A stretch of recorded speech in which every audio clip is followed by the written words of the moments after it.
వద్దు ఇది వద్దు.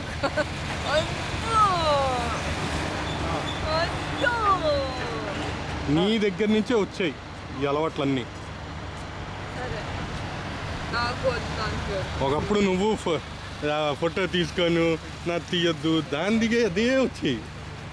అలవాట్లే పోలికలు రాకుండా పోతాయా? ఎందుకు ఇక ఉందో తెలీదు. ఇష్టం లేదు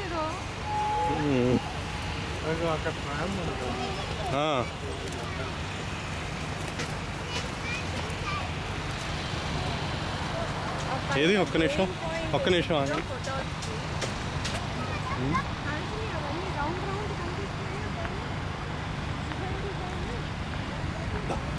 కమ్